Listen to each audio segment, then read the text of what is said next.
Assalamualaikum warahmatullahi wabarakatuh. Halo guys, kembali lagi bersama saya Bobby Herian dan kali ini saya ingin menyampaikan kalau Luis Paseccio itu sebenarnya akhirnya dia telah mengakui ya kalau ajaran Trinitas itu tidak masuk akal dan tidak logika ya. Nah, untuk itu Anda perlu tonton video saya ya mengomentari untuk detailnya ya di mengomentari Luis Paseccio yang berjudul Kristen menyembah mayat manusia. Itu ada videonya. Jadi gini guys ya, ini secara nggak langsung itu si Lewis ini dia telah mengakui kalau ajaran Trinitas itu tidak masuk akal. Ya, kenapa? Secara tidak langsung. Pertama kata dia itu nggak bisa didefinisikan pakai rumus matematika gitu, ya kan? Nah, jadi satu tambah satu sama dengan satu itu kan nggak bisa didefinisikan karena satu di sini adalah Yesus, yang satu lagi adalah Allah, yang ketiga ini adalah satu lagi yang ketiga itu adalah Roh Kudus. Nah, itu kalau dia mau jujur ya guys ya, itu bukannya nggak bisa ditambahin ya satu tambah satu sama dengan tiga harusnya gitu. Jadi dia paksakan jadi satu. Nah, cuman karena memang nggak bisa, secara matematika nggak ada tuh rumus yang satu tambah satu sama dengan satu. Akhirnya dia ngeles dengan mengatakan nggak bisa didefinisikan pakai Trinitas itu dengan rumus matematika gitu. Ya kenapa? Karena memang dipaksakan gitu. Tapi dia lupa teman-temannya ada yang memaksakan guys. Jadi mereka menyamakan itu dengan lilin. Ya, saya pernah sebut tuh tiga video ya menyamakan Trinitas dengan lilin, yang mana ada tiga ya sumbunya, batang lilin dan apinya. Lalu juga ada menyamakan dengan tangan kananku di sebelah kananku gitu. Nah, ya kan? Nah, ada lagi menyamakan satu lagi saya lupa itu guys. Intinya adalah mereka berusaha memaksakan itu, ya kan. Nah, jadi memang nggak masuk akal. Satu tambah satu sama dengan tiga harusnya guys. Makanya Trinitas itu nggak masuk akal diakui Lewis sendiri ya. Nggak bisa didefinisikan pakai rumus matematika. Padahal kamu jujur ya, satu yaitu Yesus. Siapa itu Yesus ya? Kita breakdown dulu. Yesus adalah seorang manusia, juga anak manusia. Anaknya ibunya Maria, ya, yang dilahirkan tanpa ayah, ya kan? Secara ajaib.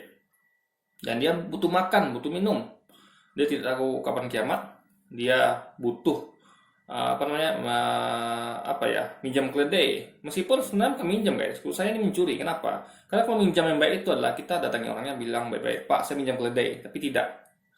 Dia menurunkan dia memerintahkan muridnya untuk pinjam keledai itu. Kalau nanya bilang saya meminjamnya, itu kan bukan minjam ya. Minjam itu bukan begitu. Minjam itu adalah datangi orang baik-baik. Jadi dapat izin dulu baru kita pinjam barangnya. Ini tidak, dia mengambil aja guys. Jadi kalau ketahuan baru dikatakan dia minjam gitu kan. Nah, jadi lalu apa lagi? Lalu dia tidak tahu kalau ada angin ribut di suatu danau ya, ada angin ribut. Jadi dia perlu dibangunkan dulu oleh murid-muridnya. Dan dia mati juga gitu. Dia ada mengalami kematian. Jadi itulah Yesus itu. Jadi kalau Allah itu siapa? Nah, Allah ini kita ke Roh Kudus ya. Roh Kudus siapa? Roh Kudus adalah suatu oknum yang pernah mewujudkan sebagai diri sebagai merpati. Nah, dalam Islam ini dipercaya sebagai malaikat Jibril gitu. Nah, seorang Allah itu siapa? Allah itu kalau kita lihat dari perkataan Yesus, Yesus katakan ya, ingatlah Israel, Tuhan Allah kita adalah Esa, satu-satunya Tuhan. Itu berarti Tuhan Allah kita. Kalau Yesus bilang Allah itu Tuhan Allah kita, ya, berarti itu adalah Tuhan Allahnya Yesus dan kita gitu. Karena kita di situ adalah termasuk Yesus dan pengikutnya. Berarti Yesus punya Tuhan yang sama dengan kita. Itu siapa? Tuhan Allah kita tadi itu. Karena dia bilang Tuhan Allah kita gitu. Kecuali dia katakan Tuhan Allahmu atau Tuhan Allah kalian, iyalah kan. Tapi kalau dia ngomong Tuhan Allah kita, ingatlah Israel, Tuhan Allah kita adalah Esa, satu-satunya Tuhan, berarti itu dia punya Tuhan juga yang sama dengan kita gitu. Nah, lalu dia sampaikan lagi ya untuk mendefinisikan Allah itu ya. Demikianlah mereka mengenal engkau, satu-satu yang benar. Nah, kalau dia udah pakai kata engkau, berarti kan bukan dia. Berarti engkau suatu oknum di luar dirinya. Engkau, dan satu-satunya Allah yang benar. Berarti kalau satu-satunya Allah yang benar, berarti Allah yang lain ya, Allah Yesus ya, Allah Roh Kudus itu enggak benar berarti. Lalu disambung lagi kata beliau ya, dan mengenali Yesus Kristus yang telah engkau utus. Jelas, Yesus Kristus yang lagi ngomong itu, engkau Allah yang utus. Berarti Yesus bukan Allah, karena Yesus diutus Allah dan Allah yang utus Yesus. Jadi ada dua oknum situ guys. Yang diutus bernama Yesus, yang mengutus ulama Allah gitu. Nah, lalu Yesus sebutkan lagi di ayat lainnya. Banyak ayatnya sebenarnya guys, tapi saya sebutkan beberapa aja ya. Yesus katakan, jangan sebut siapapun di bumi ini sebagai Bapa atau sebagai Allah. Hanya satu Bapa Allahmu yang ada di surga. Berarti jangan sebut siapapun di bumi ini Allah atau Bapa. Berarti nggak bisa kita sebut Yesus itu Allah atau Bapa, karena dia bukan Allah Bapa gitu kan. Karena hanya satu Allah Bapamu, yaitu Dia yang di surga guys. Nah, lalu ada lagi apa lagi ya? Ntar guys, saya agak lupa nih guys, karena barusan ada motor lewat ya, Nah, jadi itu semua adalah keterangan siapa Bapa.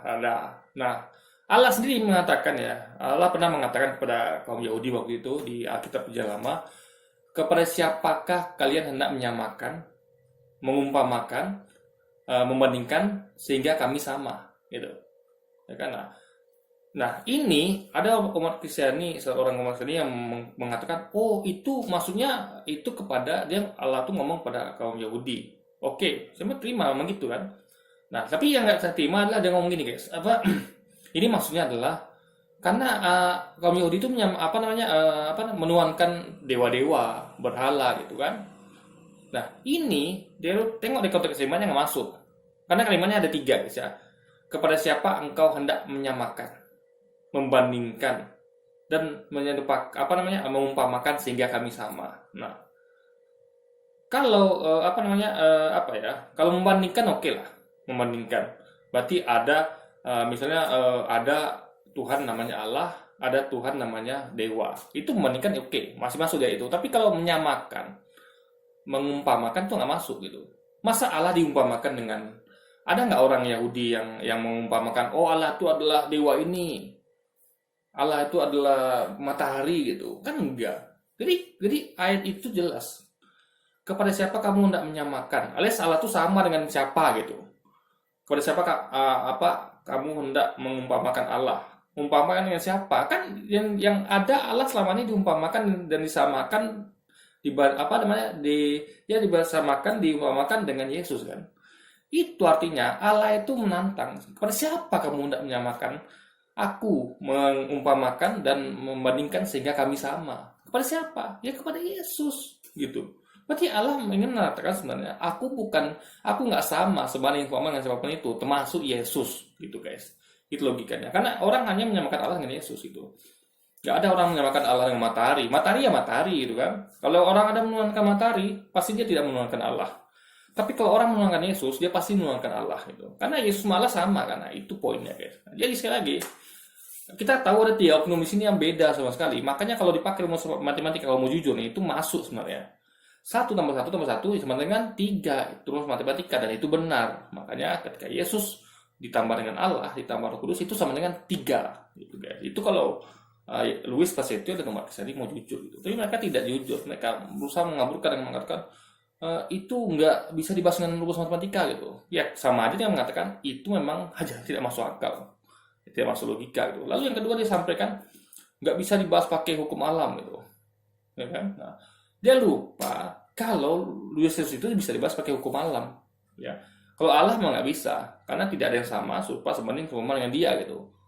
Nah, kalau Yesus bisa pakai hukum alam gitu, ya kan? Bahkan Roh Kudus bisa, karena dia pernah menyerupakan bentuk merpati. Nah, Yesus itu paling bisa dibahas pakai hukum alam. Kenapa? Karena kita bisa melihatnya, ya kan? Kita bisa mendengarnya.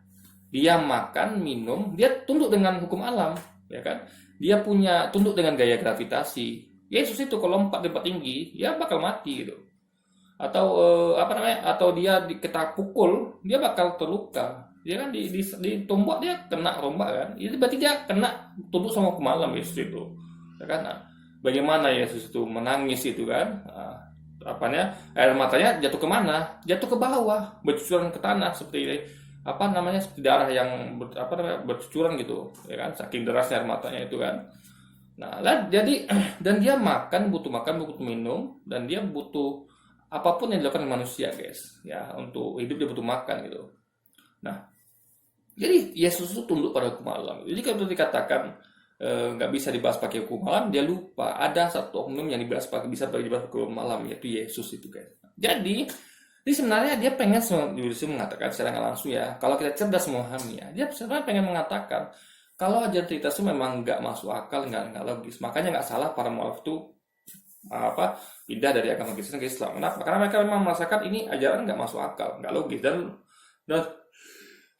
dan Louis pas itu pun secara langsung mengakuinya guys gitu. Meskipun teman-temannya berusaha untuk menganalogi dengan macam-macam, dengan lilin lah, dengan tadi kembali lagi kalau jika ada menganalogian dengan lilin, Trinitas itu dengan apa lagi dengan lain, itu kembali lagi kayak tadi kata Allah, kepada siapakah kamu tidak menyamakan, mengumpamakan, membandingkan sehingga kami sama? Apakah kepada lilin?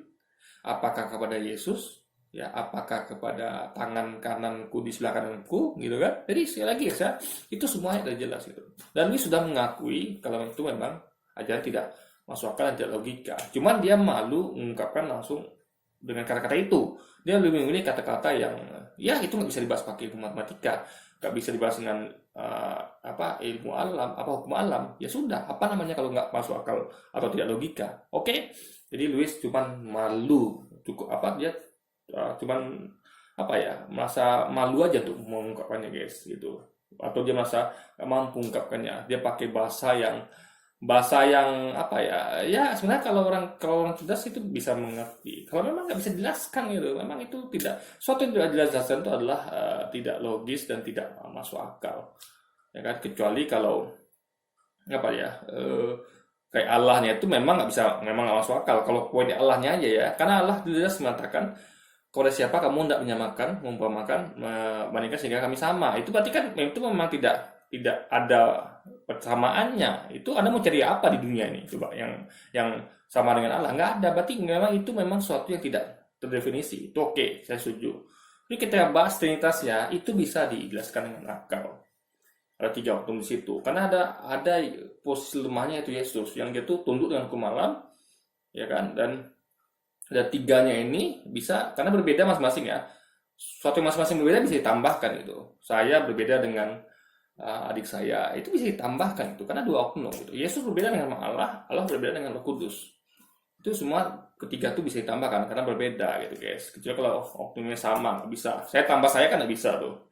Tapi kalau saya tambah adik saya atau Yesus tambah Allah itu sisa guys. Jadinya 1 tambah 1 tambah Roh Kudus 1 sama dengan 3. Itu kalau mau jujur ya. Kalau enggak ya sudah, jawabannya itu. Ya, tidak bisa dibahas pakai ilmu matematika dan tidak bisa dibahas dengan ilmu hukum alam. Ya sudah, itu sama dengan namanya tidak masuk akal dan tidak logika. Oke, jadi mungkin sekian dulu video saya kali ini guys. Sampai jumpa lagi di video-video selanjutnya. Wassalamualaikum warahmatullahi wabarakatuh guys.